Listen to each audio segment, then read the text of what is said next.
વાદળની વરસી સરોવરે આજે ભરી દીધા। આજે અમે સાયલા તાલુકાના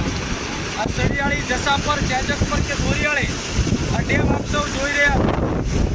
છેલ્લા ઘણા સમયથી આ ડેમ ઓવરફ્લો નહોતો થયો, પરંતુ ખેડૂતોની જે વ્યથા હતી પાણીની, આજે શ્રાવણ મહિનો છે, શંકર ભગવાનનો આ પવિત્ર માસ ચાલી રહ્યો છે અને એમાં જ ગઈકાલે શ્રી કૃષ્ણ ભગવાનનો જન્મદિવસ હતો અને સામે વરુણી માતાજી, એટલે ખૂબ આ પવિત્ર માતાજીનો મહિનો ભગવાનનો પવિત્ર સંજોગના કારણે આજે આ જસાપર ડેમ જે ઓવરફ્લો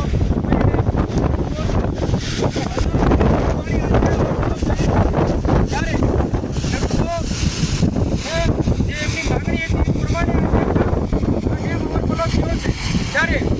સરકાર શ્રી 2012માં આ ડેમ ભરવાની વાત કરેલ, પણ તેમ છતાં આજે 14 વર્ષ વીતી ગયા હોવા છતાં સરકાર શ્રી આમાં પાણી પહોંચાડ્યું નથી। પરંતુ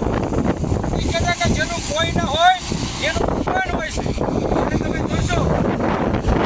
જેનું ભગવાનના કોઈ ન હોય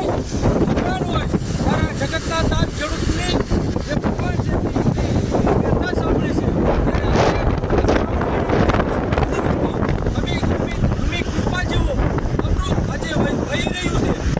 જસાપર ડેમ ઓવરફુલ થયો છે અને એમાંય આજે મઘા નક્ષત્ર ચાલી રહ્યું હોય, એમાં આપણા વડવાઓ કહેતા કે મઘા નક્ષત્રમાં જ્યારે વરસાદ થાય, જ્યારે મઘામાં જે વરસાદ પડે એમાં ધાનના ઢગા થતા હોય છે, ત્યારે આ વખતે સાયલા તાલુકામાં ખૂબ અવિરત વરસાદ પડી રહ્યો છે, જેના કારણે સાયલા તાલુકાને ધાનના ઢગા પણ થવાના છે અને ખૂબ હર્ષની લાગણીભેર આ તમામ ખેડૂતોએ આજે આ જે ડેમ થયું છે માં ગંગા રૂપી જે આજે પાણી ખેડૂતના સવારે આવ્યા છે, ત્યારે પવિત્ર પાણી